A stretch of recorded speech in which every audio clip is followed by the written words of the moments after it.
Uvek sam u pokretu. Redko kog dana se ne budim u 2 sata ujutru, legnem oko pola 11, probudim se u 2, radim do pola 5 zaspim, budim se u pola 7 i to je moj uhodani sistem. Najbolje stvari se čovek kad prvi san odspava, to sam ja primetio, i onda mu je glava najčistija i onda može stvarno velike stvari da napravi. Preko dana može čovjek samo rutinske poslove da radi. Inače, što se tiče novih ideja, novih inovacija, kvalitetnih ideja, to je moguće samo posle prvog sna.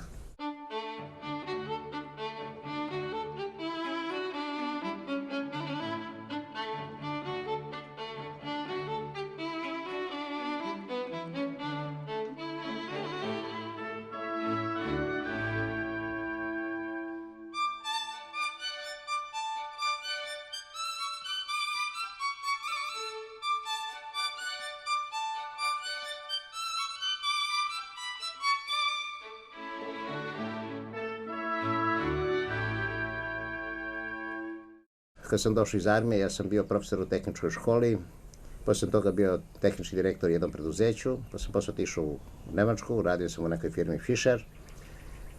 Tu sam dobru karijeru pravio, pa sam firmu Fischer je kupio Mannesmann i onda mene postavilo za direktora Mannesmannove ispostave u Mannheimu. Posle toga sam dobio stipendiju nemačke vlade, pa sam radio doktorat u Bergbauforschungu u Essenu. Tu sam napravio veliki broj patenata i dosta naučnih radova. Dobio sam mesto razvoja u krupovom inženjeringu, šefa razvoja u krupovom inženjeringu. I tu sam isto napravio veliki broj patenata i dosta naučnih radova. Onda sam se povukla me nostalgija, vratio sam se u Jugoslaviju, bio sam direktor Gošinog instituta i potpredsjednik Goša i tu smo radili dosta novih tehnologija. Onda je došao rat u Jugoslaviji, raspad Jugoslavije, to je onda sve zastalo. Ja sam onda jedno vreme proizvodio kotlove, pravio kotlove. Morao sam se vratim ponovo u Nemačku i u Nemačku se radio elektrane i onda sam se vratio ovde i onda sam počeo da radim energetiku, ovu alternativnu energetiku.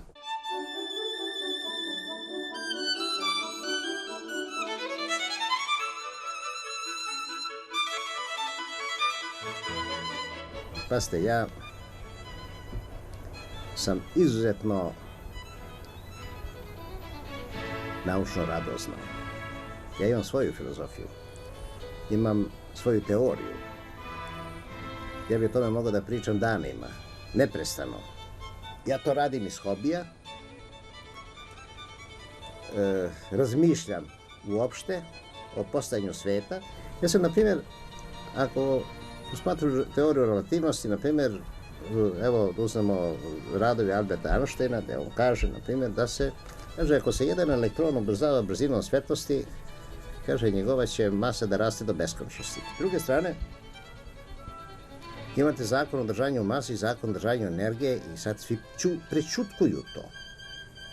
S jedne strane, ne može da se masa ni iz čega stvara, s druge strane, teorija relativnosti kaže da će masa da poraste do beskonačnosti. Kako će da poraste masa do beskonačnosti? Ako se postoji zakon o držanju mase i zakon o držanju energije. Ja mislim da je on dosta intuitivno dao stvari ispravno, ali potpuno pogrešno tumačenje. Šta ja mislim o tome? Ja mislim da ne radi se tu da se masa elektrona povećava, na primjer, na beskonačnost. Radi se o tome da otpor kretanju u etru postaje jako veliki. S druge strane, imate, na primjer, on je negirao etar. Etar očigledno postoji. On nije mogao da dokaže postojanje etra, ali etar postoji. Zašto mislim da postoji? Etar postoji, na primjer, vi imate elektromagnetne talase, postižu se brzinom 300.000 km u sekundu, imate sunčevu energiju, svetlosne talase koji se postižu istom brzinom. To znači da mora postoji neki medijum. Meni izgleda da je uopšte materija i život i masa nastala kompresijom etra. Kako se desila kompresija etra? Desila se s udarom dve vasione.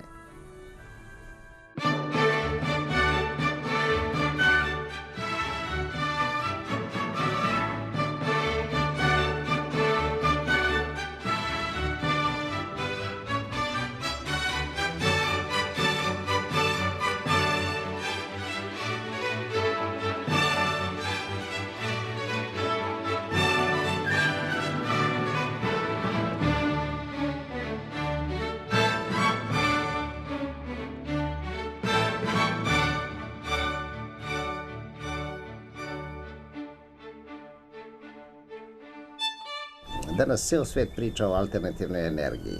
Svi žele da koriste alternativnu energiju.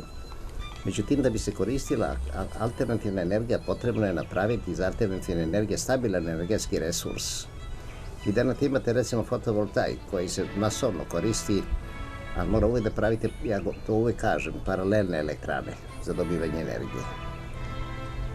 Ja sam mnogo predavanja držao i uvijek sam ukazivao na to da se fotovoltaikom ne rešava energetika, nego se pravi ušteda samo. To nije sporno. Isto to sa energijom vetra. Vi imate, recimo, u mnogim zemljama imate udruženja koje su protiv energije vetra.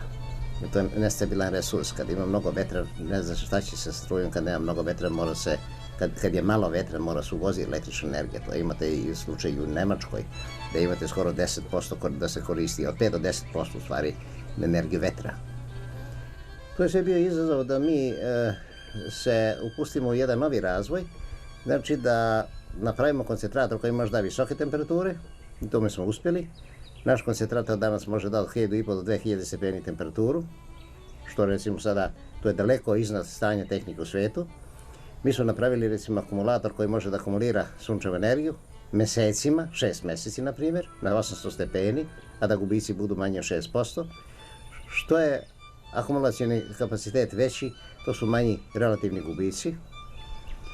Razvili smo apsorber, koji opet takvo rješenje nije mi poznato da ima, da možemo po želji da biramo temperaturu, visinu temperature medijuma koji prenosi toplotu, znači apsorber. Razvili smo ventilator za visoke temperature.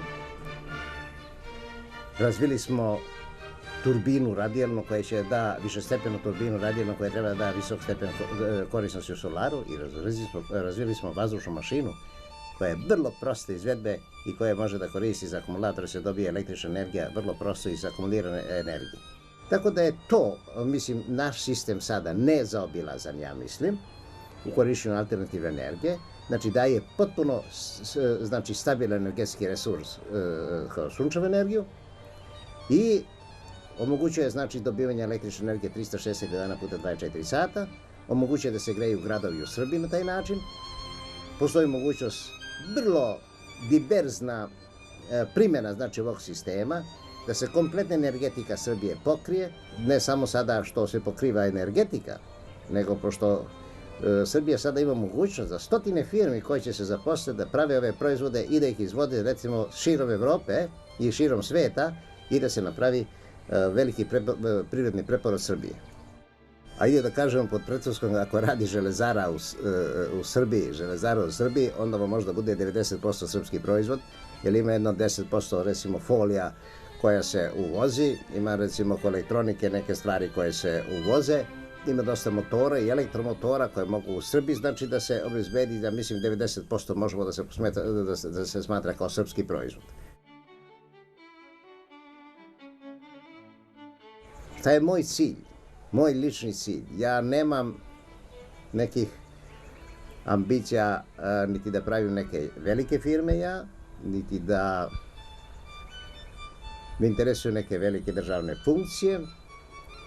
Mene interesuje da iz ove tehnologije da bude srpski brend. Mene interesuje da se iz ove tehnologije zaposli mnogo studenta koji će da rade svoje diplomske, doktorske radove. Mene interesuje da nastane mnogo privatnih firma koje će da plasiraju ovu tehnologiju, mladih ljudi koji će da formiraju firme i mene interesuje da Srbija svoju energetiku obezbedi da ne mora da uvozi gas i da iz toga napravi jedan prirodni preporod, što kaže da su Srbi živi bolje. I to mi je cilj.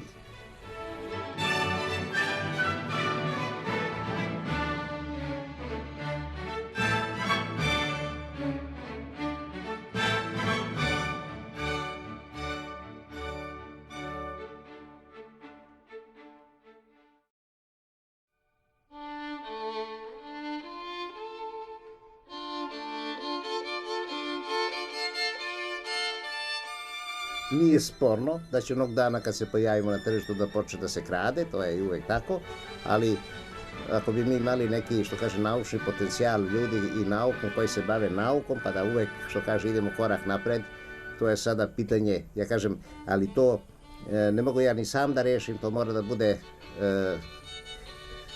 da vlada opšte raspoloženje u ljudima, u eliti koja vodi ovu zemlju. Ako toga nema, to je sve onda mnogo teže. Znači, pretpostavka je da elita želi to isto što ja pretpostavljam. Mene su godine stigle, ja nemam neku ambiciju da ja pravim neku firmu od 1000 ljudi. Ja imam ambiciju da zaposlim 10, 100, 50 firmi u Srbiji iz ovoga. Ne vidim razloga što država nema interes za to, jer mislim da mogu da pomognem državi dosta. To samo oni znaju što nemaju interes za to. Ja, sigurno je to, nije to samo, dešava se to meni. Sutra dan, pošto je to prestižna tehnologija, čim izađemo na tržište, počeće krađa. Ja i sada ovde, što kaže, muku imam da spasem, to možda verujete koliko agresivno firme, posebno nemačke, dolaze i da hoće da ukradu. Ja sad moram sam da se borim protiv toga, moramo sam da implementiram vani to. Očigledno državu našu ne interesuje to, ali ne vidi sebe. Ja mislim da je glavni razlog što ti ljudi iz državnog vrha ne razumeju ovde o čemu se radi. Makoliko mi htjeli to da izbegnemo, da kažemo, ali tako je.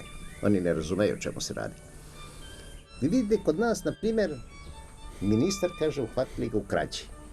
Znate što to znači? Znate ko krade? To su niske pobude. Ko nema nikakve svesti. Kome narodu kaže poverenje da ga vodi, više prvo mu je narod na mestu, na porodicu mu je na drugom mestu. To je sad filozofsko pitanje. To je socijalna svest. Nije to za mene toliko opasno što je on ukrao, no što provejava nepamet. Pametan čovjek nikad neće sebi da dozvoli da krade ako je na visokoj funkciji, na takvoj visokoj funkciji. To je totalno nepamet.